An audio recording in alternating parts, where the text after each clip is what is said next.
2012년 7월 22일 참된교회 주일 예배 설교 말씀입니다.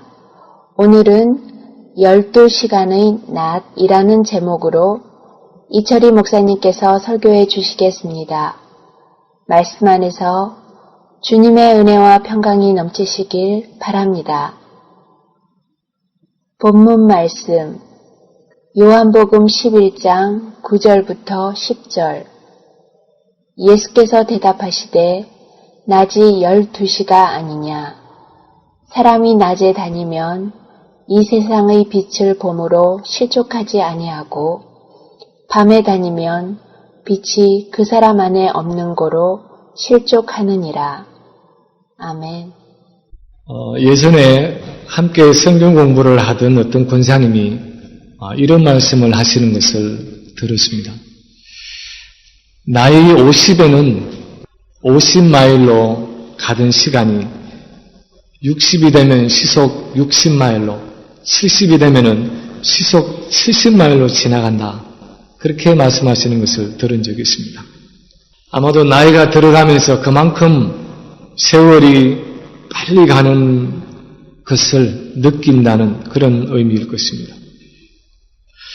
우리 한국에서 사용하는 이 한자 어구에도 세월이 유수와 같다 그렇게 해서 흔히 물이 흘러가듯이 그렇게 멈추지 않고 쉼 없이 흘러가는 시간의 빠름과 또 세월의 무성함을 이야기하기도 합니다. 그런데 그것은 불신자들이 하는 고백일 뿐 아니라 우리 예수 믿는 성도들도 이 유수와 같이 흘러가는 이 세월의 빠름을 느끼면서 살아갑니다. 하나님의 사람 모세는 시편 90편에서 우리의 연수가 70이요 강건하면 80이라도 그 연수의 자랑은 수고와 슬픔뿐이요 신속히 가니 날아가나이다. 그렇게 기도하고 있습니다. 우리는 늘 하루의 일과를 마치고 잠자리에 들면서 아직도 마치지 못한 많은 일들을 머릿속에 담고 잡니다.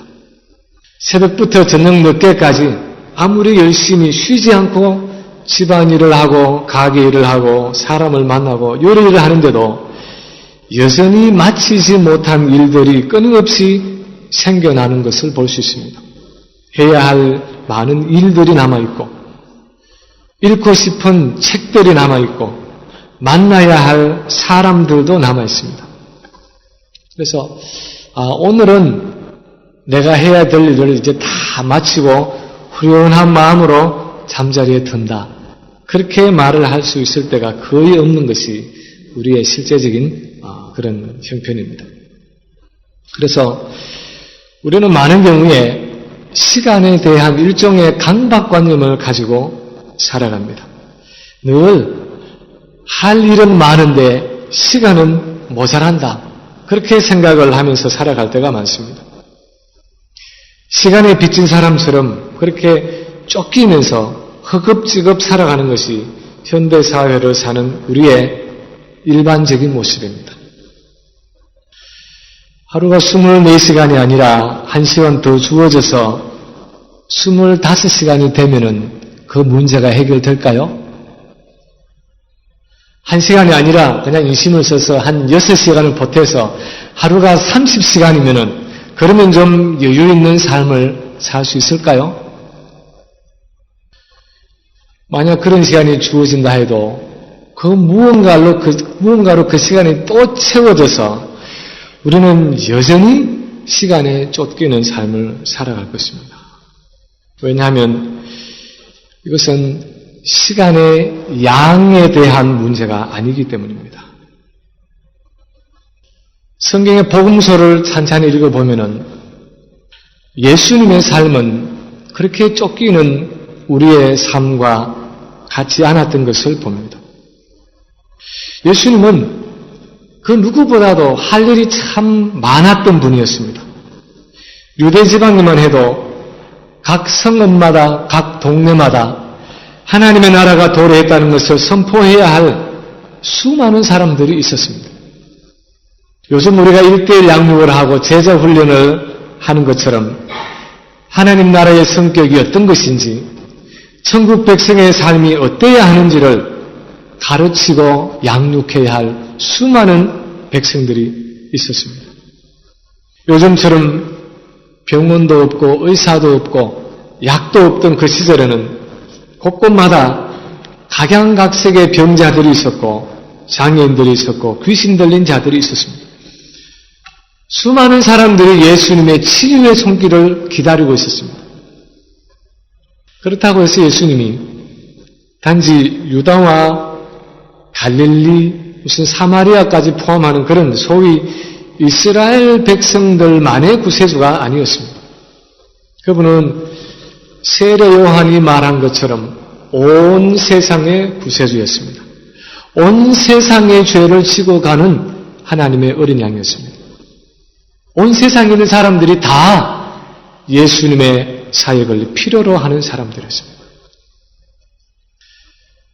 거기다가 예수님이 살아계실 때 제자라고 하는 12이 있었지만 아직 훈련도 제대로 되어 있지 않았고 가난하고 무식한 갈릴리의 어부들로 구성된 오합지졸에 불과했습니다.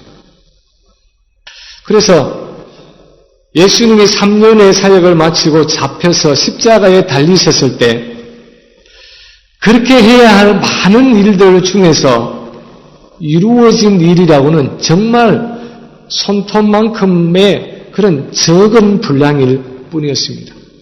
아직도 너무나 많은 사람들이 천국 복음을 듣지 못하고 있었고 너무나 많은 사람들이 여전히 죄 가운데 방황하고 있었고 수많은 병자들과 귀신 들린 자들이 여전히 구석구석에서 고통하고 신음하며 죽어가고 있었습니다. 수많은 일들이 여전히 미완성인 채로 남아있었습니다. 그런데도 예수님은 지상사역을 하실 때 시간이 모자라서 쩔쩔매면서 살아가신 적이 없었고 죽었을 때는 내가 다 이루었다. 내가 다 이루었다. 그렇게 말씀하시고 세상을 떠나셨습니다. 그의 삶은 바빴지만 늘 평안했고 힘들었지만 늘 안식이 있었습니다. 그는 33년의 짧은 삶을 사셨지만 시간이 모자라서 다 마치지 못한 일이 없었습니다. 우리는 이 예수님의 삶을 보면서 그거야 예수님이 하나님의 아들이시니까 그렇죠. 그거야 예수님은 신성을 가지셨으니까 그렇게 그냥 지나치기가 쉽지만 예수님이 가지신 그 시간과 사명에 대한 그 관념을 우리가 다시 한번 살펴볼 필요가 있습니다. 그분은 이 세월과 시간에 대해서 도대체 어떤 관념을 가지고 어떤 가치관을 가지고 사셨기에 그렇게 많은 일들 가운데서도 초연하게 그렇게 살아가셨는가? 어떻게 그렇게 분주한 현실 중에서도 마음의 평안과 안식을 가지고 사셨는가? 우리가 한번 곰곰이 생각해 볼 필요가 있는 것입니다. 오늘 본문은 그 유명한 나사로 사건, 즉 죽은 지 나흘 되어서 시체가 썩는 냄새가 나는 그 나사로야 나오너라 그렇게 무덤 밖에서 불러서 나사로를 불러내신, 다시 살리신 그 사건의 시작이 되는 부분입니다. 유대지방의 베다니에 사는 나사로가 병들어 죽게 되었을 때에 그 누이 마르다가 요단강 건너편에 계시던 예수님께 사람을 보냈습니다. 그래서 3절에 보면은 주의 보시옵소서 사랑하시는 자가 병들었나이다 하면서 동생을 고쳐 주시기를 간청했습니다. 그때 예수님은 지금까지 계시던 그 요단강 동편에 이틀을 더 유하시고는 이제 나사로에게 가기 위해서 드디어 제자들에게 자, 이제 유대로 가자. 그렇게 말씀을 하십니다. 그때 제자들이 말합니다. 8절에 보면은 랍비여, 방금도 유대인들이 돌로 치려 하였는데 또 그리로 가시려 하나이까?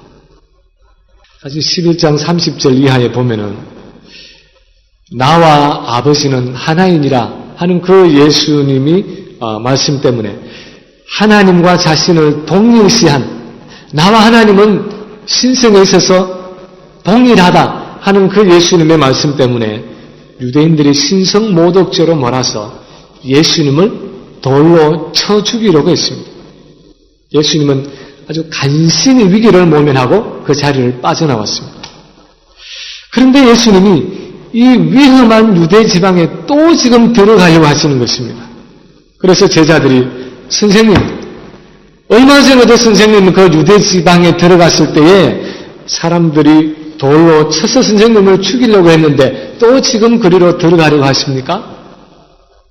그렇게 반발하고 있는 것이 오늘 이 본문 앞가지의 배경입니다. 그때 예수님이 대답하신 말씀이 바로 오늘 본문의 말씀입니다. 9절에서 10절 말씀, 낮이 12시가 아니냐? 사람이 낮에 다니면 이 세상의 빛을 보므로 실족하지 아니하고 밤에 다니면 빛이 그 사람 안에 없는 거로 실족하느니라. 우리 한글 개역판 성경은 낮이 12시가 아니냐 그렇게 번역하고 있지만 사실 원의 의미는 낮이 12시간이 아니냐 하는 의미입니다. 그래서 영어 성경들은 Are there not 12 hours in a day? 그렇게 번역을 하고 있습니다. 이 말씀 가운데서 우리는 간단하지만 사명과 시간에 대한 예수님의 가치관을 두 가지로 그렇게 엿볼 수 있습니다. 첫째는 예수님은 부름받은 일을 위한 그의 사역의 시간이 제한되어 있음을 아셨습니다. 예수님은 자기가 부름받은 그 사역의 시간이 제한되어 있다는 사실을 아셨습니다.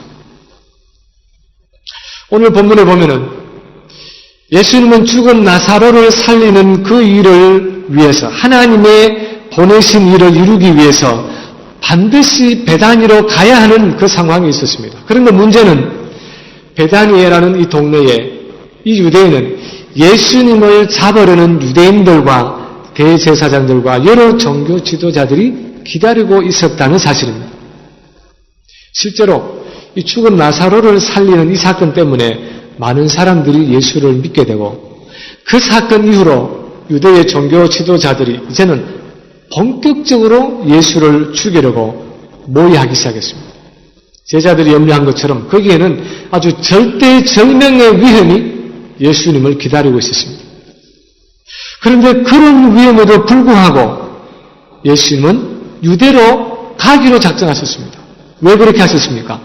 9절의 말씀에 따르면 낮이 12시간밖에 없었다는 것입니다. 낮이 12시간밖에 없었기 때문에 예수님은 그 위험에도 불구하고 그 유대 땅으로 가실 수밖에 없었다는 것입니다. 그 당시 유대인들은 하루의 반을 낮이라 생각하고 하루의 반을 밤이라 그렇게 생각했습니다. 그래서 12시간은 낮이고 나머지 12시간은 밤이라고 생각을 했습니다. 그런 의미에서 낮이 12시간이다 하는 이 말씀은 사실 굉장히 평범한 어떤 진리를 남들이 다 아는 상식적인 말씀을 하신 것처럼 보입니다.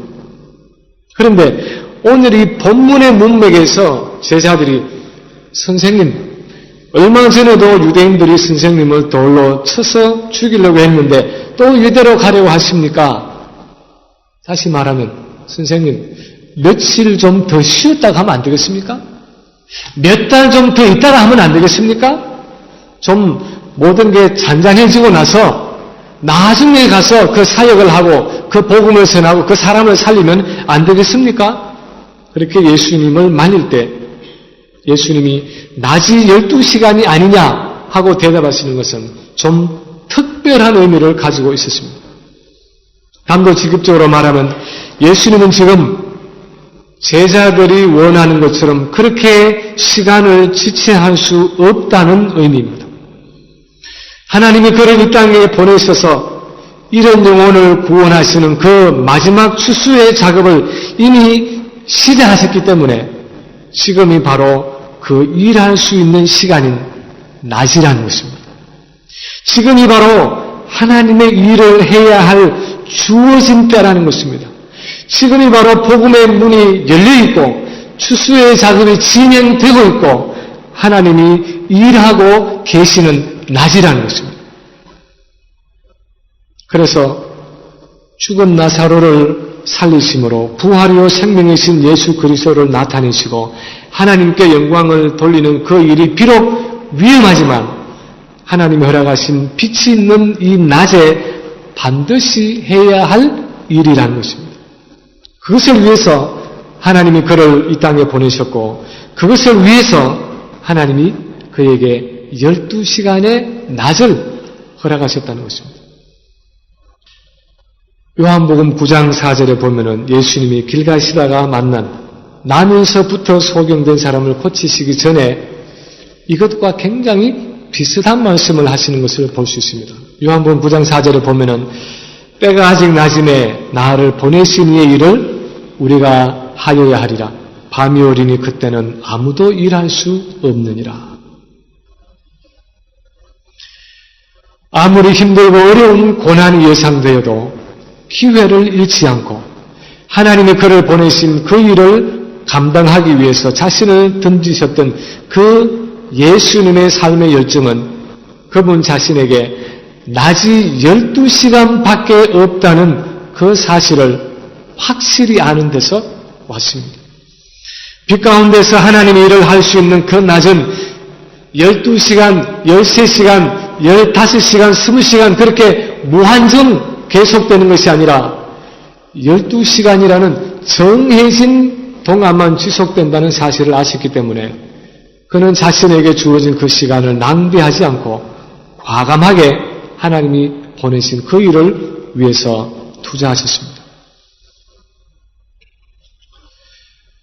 우리가 이 시간에 대해서 가장 먼저 기억해야 하는 사실은 하나님의 영광을 위해서 하나님의 보내신 일을 위해서 살아가는 우리의 시간은 제한되어 있다는 것입니다.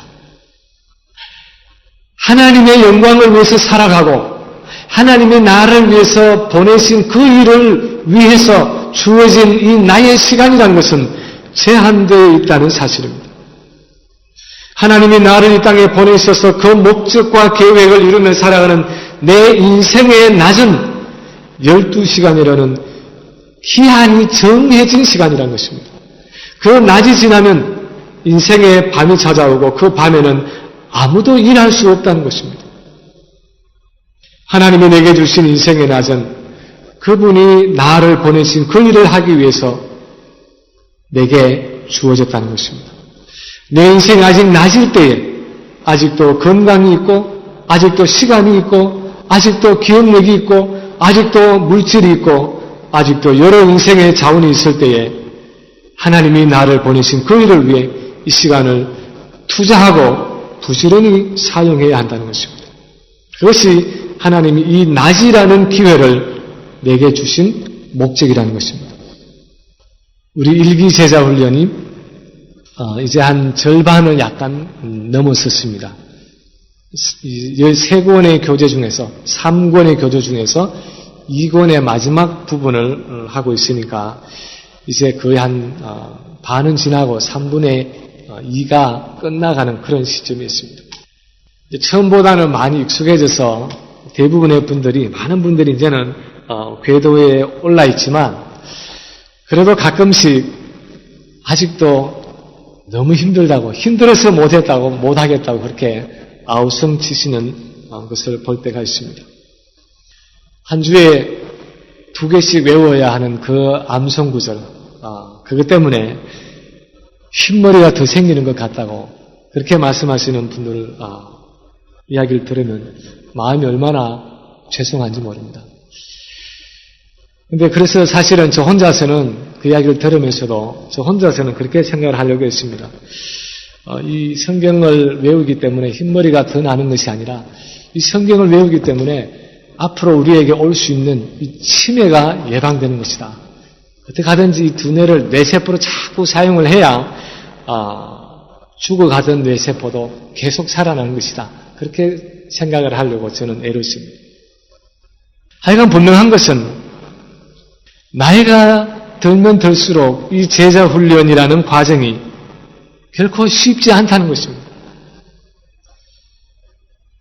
그래서 관점을 바꾸어서 생각을 해보면 그래도 아직도 우리가 성경을 읽을 수 있는 시력이 있고 아직도 성경을 암송할 수 있는 기억력이 그래도 남아있고 신앙서적을 읽고 이해하고 글을 쓸 수 있는 그런 지적인 영역이 남아있을 때에 부지런히 아니 아주 결사적으로 이 훈련에 임해야 한다는 것입니다. 사실 솔직하게 말씀드리면 어쩌면 저나 여러분이나 이 제자 훈련의 마지막 막차를 타고 있는지도 모릅니다. 이 마지막 기회를 놓치고 나면은 이제 더 이상 성경을 읽고 독후감을 써내는 것이 힘들어질 만큼 지적인 능력이 이제는 떨어지고 기력이 쇠해지고 훈련의 내용을 따라가기가 어려워질 수도 있습니다. 지금 큐티를 통해서 말씀을 관찰하고 말씀을 묵상하고 말씀을 적용하는 그 일을 배우고 훈련하지 않으면 앞으로는 이제 영원히 그것을 훈련할 수 있는 기회가 없을지도 모릅니다. 이렇게 귀한 하나님의 말씀을 66권 성경에 담아주셨지만 지금 열심히 읽지 않으면 성경에 무엇이 써져 있는지 어떤 사랑의 메시지가 있는지 어떤 하나님의 약속이 있는지 어떤 말씀의 능력을 경험할 수 있는지 하나님이 주신 이 성경의 내용을 한 번도 읽지 못한 채로 이 세상을 떠날 수도 있는 것입니다. 저는 목사로서 늘 마음에 가지고 있는 부담이 있는데 그 중에 하나는 신방을 가서나 개인적으로 이렇게 우리 이민교회 성도님들 만나서 얘기를 해보면 예수 믿은 지가 10년이 되고 20년이 됐다고 그렇게 말씀을 하시는데도 아직도 성경을 처음부터 끝까지 한 번도 읽어보지 못한 분들이 많다는 것입니다. 심지어는 성경의 순서가 어떻게 되어 있는지 구약의 앞에 창세기, 출애굽기, 레위기 거기는 잘 가지만 뒤에 이사야, 예레미야 그 뒤에 가면은 오바댜 하면 이게 어디 붙어 있는지를 몰라서 여기 갔다 저기 갔다가 막 그래서 신방 가서 민망한 적도 있고 성경 한 번을 처음부터 끝까지 다 읽어보지 못한 분들이 너무너무 많다는 사실입니다. 그런 생각을 해봅니다. 나중에 우리가 천국에 갔는데 하나님이 그렇게 우리에게 물으십니다. 야, 사랑하는 아무개야, 내가 너희에게 주었던 그 성경에 이런 구절의 말씀이 있었는데 너 그거 어떻게 생각하니? 너 그거 읽을 때 어떤 마음이 들었니? 그렇게 물으시는데 머리를 벅적벅적 긁으면서 글쎄요 하나님, 제가 성경을 한 번도 끝까지 읽어본 적이 없어서 무슨 말씀을 하시는지 전혀 모르겠네요. 만약 그렇게 답을 한다면 저는 하나님의 마음이 어떨까? 나는 이 66권의 성경 말씀을 거기에 사랑의 메시지를 적어서 내가 너를 얼마나 사랑하고 또 어떻게 살아가기를 원하고 하나님이 어떤 분이고 어떤 일을 하시는지를 이 성경에 담아서 그렇게 주셔서 그렇게 많은 시간을 주셨는데 한 번도 이 성경을 다 끝까지 읽어보지도 못하고 무슨 내용이 있는지도 모르고 천국에 왔다. 그렇게 할 때에 하나님의 마음이 과연 어떠실까? 그런 생각도 해봅니다. 만약에 하나님이 그렇게 물으시면 여러분 절대로 한 번도 안 읽으신 분들은 참된 교회 다녔다고 그렇게 말씀을 안 하시면 좋겠어요. 목사 이름이 도대체 누구냐? 네가 어느 교회 다녔길래 목사가 도대체 누구냐? 그러면 그냥 잊어버렸습니다. 제가 생각이 안 납니다. 무조건 생각이 안 난다고 그렇게 말씀하십니다. 하나님이 우리에게 주신 그 기회들, 하나님과 친밀하게 교제할 수 있고 하나님의 사랑을 마음껏 누릴 수 있고 하나님의 나라를 세워갈 수도 있는 많은 기회와 특권을 주셨지만 내게 수많은 인생의 자산과 자원을 주셨지만 지금 심각하게 결단하고 그것을 위해서 내 시간을 들이지 않는다면 다시는 하나님께 들을 수 있는 기회가 주어지지 않을지도 모르는 것입니다. 그러므로 우리는 예수님이 하신 것처럼 우리에게 있는 이 세월, 이 인생의 자산을 하나님의 나라를 위해 이런 영혼을 구원하는 그 하나님의 추수를 위해서 내가 부름받은 그 일에 지금 과감하게 아낌없이 투자할 수 있어야 하는 것입니다. 내 인생의 낮은 영원히 계속되지 않을 것입니다. 12시간이 지나가면 인생에 어두움이 찾아오고 건강의 밤이 찾아오고 그때는 일하고 싶어도 더 일할 수 없는 그런 안타까운 때가 오는 것입니다.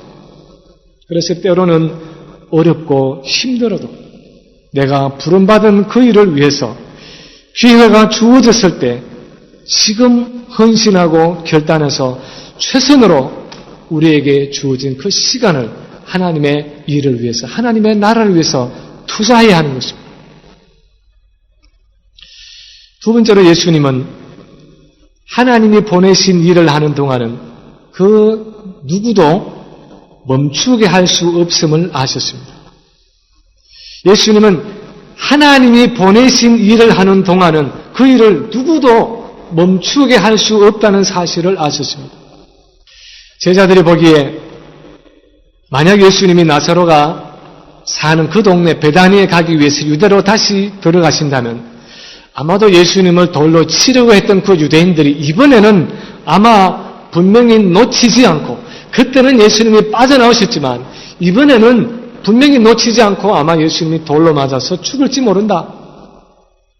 예수님이 하나님께 부름받은 그 복음 사역을 다 마치지도 못하고 허무한 결말을 맞을지도 모른다. 그렇게 생각했을지도 모릅니다. 지금까지 쌓아온 그 많은 것들이 다 수포로 돌아가는 그런 결말이 올는지도 모른다. 그렇게 생각했는지 모릅니다. 그래서 예수님을 말립니다. 랍비여, 방금도 유대인들이 돌로 치려 했는데 또 그리로 가시려 하나이까? 그런데 예수님의 생각은 달랐습니다. 낮이 12시간이 아니냐? 사람이 낮에 다니면 이 세상의 빛을 보므로 실족하지 아니하리라. 다시 말하면 낮이 12시간이기 때문에 아무리 바람이 불고 아무리 비가 오고 폭풍이 몰려와도 그 정해진 시간을 제쳐갈 수 없다는 것입니다. 그분의 시간은 그분이 받으신 그 사명의 분량만큼 분명하게 확정되어 있다는 것입니다. 사실 그렇습니다. 예수님이 유대인의 손에 잡히신 것은 본인이 원치도 않았는데 우연히 잡히신 것이 아니었습니다. 본인은 아직도 해야 할 일이 너무 많이 남았는데 그 중간에 미리 잡혀서 십자가에 죽으셔서 어떤 사역이 수포로 돌아간 것이 아니었습니다. 그분은 하나님이 그를 이 땅에 보내신 그 일을 충성스럽게 잘 감당하시다가 그분 자신의 발로 나귀를 타고 예루살렘에 입성하셨고 성전을 성결케 하시고 예수님의 만찬, 이 제자들과 만찬을 가지시고는 때가 되어서 겟세마네에서 기도하시다가 스스로 잡히신 것이었습니다.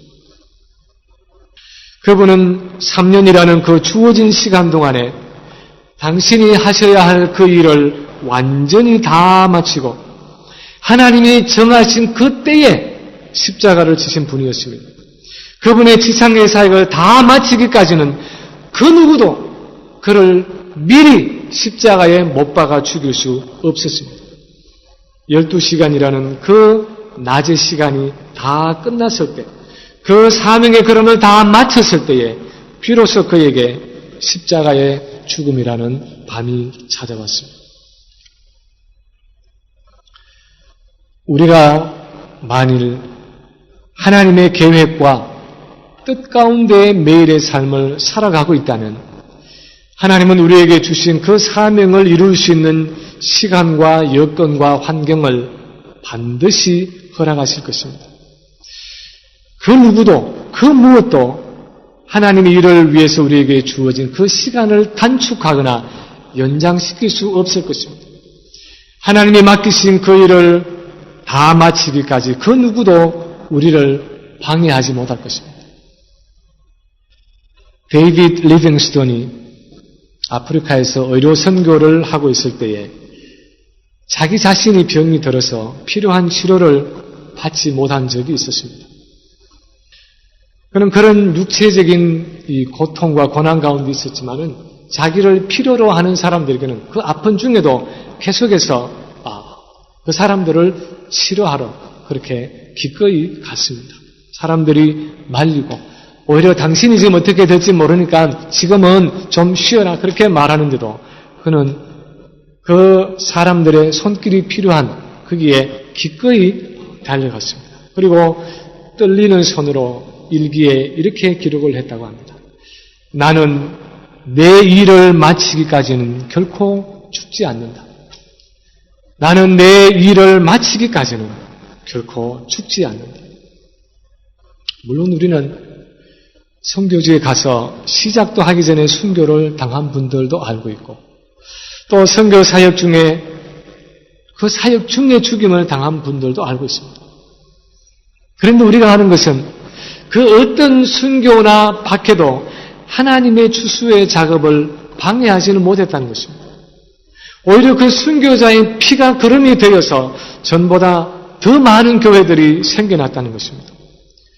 릴레이처럼 이어진 그 선교사님들의 사역은 각자가 맡은 그 경기의 구간을 마치기에 조금 더 부족함이 없었다는 것입니다. 어떤 이는 씨를 뿌리고 떠나갔고 어떤 이는 물을 주고 떠나갔고 어떤 이는 그 열매를 거두고 떠나갔지만 각자의 역할에 필요한 그 시간과 건강과 물질과 모든 자원들을 하나님께서 다 허락하셨다는 것입니다. 그래서 하나님의 뜻 안에서 자기가 보냄받은 그 일에 충성하고 있는 사람은 고요하지만 강한 확신과 담대함을 가질 수 있다는 것입니다. 아무리 어렵고 힘든 상황이 닥쳐와도 그는 하나님의 뜻 안에 있기 때문에 가장 안전한 곳에 있는 것입니다. 저는 사도행전을 읽으면서 바울의 삶에 하나님이 얼마나 아주 절묘하게 그렇게 역사하셨는가를 보면서 무릎을 치지 않을 수 없는 그런 이 성경의 기사를 봅니다. 바울이 3차의 전도 여행을 마치고 이제 예루살렘으로 돌아가려고 했을 때에 많은 사람들이 만류했습니다.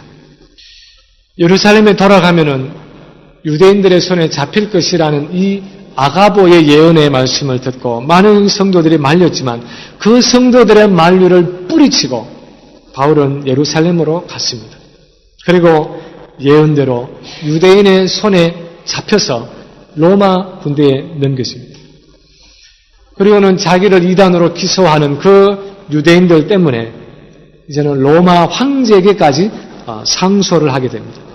그리고는 군인들의 손에 이제는 호송이 돼서 잡혀서 로마까지 압송이 되고 황제에게 재판을 받기까지 2년간 로마에서 그 집에서 가택연금이 된 상태에서 지나는데 그 시간이 바로 바울이 로마에 있는 사람들에게 복음을 전할 수 있는 최선의 기회가 되었습니다. 만약에 물론 우리가 역사를 가정한다는 것이 좀 어폐가 있지만 만약에 바울이 이 예루살렘에 가서 유대인들의 손에 잡혀서 로마 군인들에게 죄수로 그렇게 이 사슬을 차고 호송되지 않았더라면 그 죄수를 호위하는 로마 군인들과 함께 있지 않았더라면 아마 바울은 로마에 당도하지도 못하고 유대인들에게 암살당해 죽고 말았을 것입니다. 수많은 유대인들이 수백 명의 유대인들이 내가 바울을 죽이기까지는 내가 음식을 먹지 않겠다 그렇게 일을 갈면서 죽이는 음모를 하고 복병을 숨기고 하면서 그렇게 시도를 했지만 로마 군대의 죄수로 붙잡혔기 때문에 모든 것이 숲으로 돌아가고 로마에까지 가서 옆에 그 호위병들이 있는 가운데에 오는 사람들에게 복음을 전해서 하나님의 나라가 확장되는 그런 놀라운 일이 바로 바울의 삶이었습니다. 그는 하나님의 뜻 안에 있었기 때문에 죄수로 잡혀 있었지만 가장 안전한 시기를 지는 것입니다. 12시간의 낮 동안에 부름받은 그 하나님의 뜻을 이루고 있었기 때문에 그 누구도 그를 해하지 못한 것입니다. 혹시 우리에게 나이를 먹으면서 우리 마음에 찾아오는 어떤 조급함과 어떤 초조함이 있습니까? 나는 혹시 이렇게 살다가 내가 해야 할 일, 내가 원하는 일을 다 끝내지 못하고 그냥 죽게 되면 어떡하지? 하는 그런 두려움이 있습니까? 어떤 질병이나 어떤 사고가 찾아와서 내가 원하는 것을 다 이루지 못하고 뭔가 후회가 잔뜩 남는 그런 가운데 내가 죽으면 어쩌나 하는 그런 불안함이나 염려나 근심이 있습니다. 진정으로 중요한 것은 내가 얼마나 오래 사느냐 하는 것이 아니라 내가 정말 하나님의 뜻 안에서 사는가 하는 것입니다. 나를 보내신 그 하나님의 계획과 목적을 이루는 삶을 사는가 하는 것입니다. 우리의 삶의 진정한 의미는 그 길이에 달려있는 것이 아니라 그 내용에 달려있는 것입니다. 내가 얼마나 오래 살았느냐가 중요한 것이 아니라 내가 무엇을 이루기 위해서 그 시간을 살았느냐 하는 것이 중요한 것입니다. 내가 나를 보내신 하나님의 뜻 안에 있다 하는 그 확신이 있다면 우리는 항상 마음의 평안과 안식 가운데 담대하게 우리의 삶을 살 수 있는 것입니다. 인생의 실패를 두려워할 필요도 없고 인생의 미완성을 두려워하지도 않는 가운데 우리의 삶을 살아가는 것입니다. 이제 말씀을 마칩니다. 예수님은 얼마나 바쁘고 분주한 삶을 사셨는지 모릅니다. 혼자 시간을 보내시기 위해서 한적한 곳으로 물러났을 때조차도 많은 사람들이 몰려와서 예수님을 찾았습니다. 많은 사람들이 예수님의 말씀을 들으려고 몰려왔고 수많은 환자들을 데리고 예수님께 병을 고쳐달라고 간청했습니다. 때로는 그래서 식사조차 하실 시간이 없었습니다. 그런데도 예수님은 그 소란함과 분주함 속에서 깊은 고요함과 평안함으로 그의 사명을 묵묵히 감당하셨습니다. 그리고 오히려 제자들에게 이렇게 말씀하셨습니다. 요한복음 14장 27절에 보면은 평안을 너희에게 끼치노니 곧 나의 평안을 너희에게 주노라. 내가 너희에게 주는 것은 세상이 주는 것과 같지 아니하니라. 너희는 마음에 근심도 말고 두려워하지도 말라. 어떻게 예수님은 그렇게 바쁘고 분주한 삶 속에서 그런 고요함과 평안함을 누릴 수 있었습니까? 낮이 12시간이라는 사실을 늘 기억하고 사셨기 때문이었습니다. 그는 하나님이 허락하신 낮일 때에 부지런히 하나님이 보내신 일을 하셔야 함을 알고 조금도 시간을 낭비하지 않고 사역의 기회를 붙잡았습니다. 밤이 오면 아무도 일할 수 없다는 것을 아셨습니다. 그리고 그는 또한 그가 하나님의 보내신 일을 하고 있는 동안은 그 낮 동안은 그 어떤 어둠의 세력도 그를 해치지 못한다는 것을 잘 알고 계셨습니다.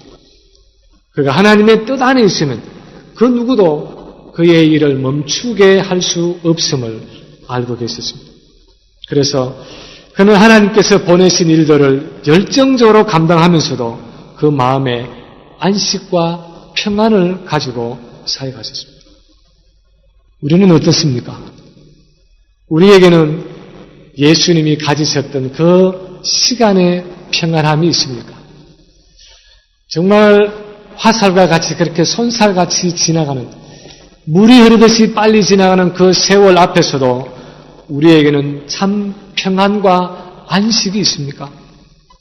바라기는 그 어떤 급하고 분주한 상황 속에서도 하나님의 일을 할 수 있는, 하나님이 나를 보내서 하게 하시는 그 하나님의 일을 할 수 있는 12시간의 낮이 있음을 항상 기억하고 고요하고 평안함으로, 그러나 적극적이고 열정적으로 각 가정과 직장과 교회에서 우리에게 맡겨진 일들을 충성스럽게 감당하는 우리 모든 성도들 되시기를 주님의 이름으로 간절히 축원합니다.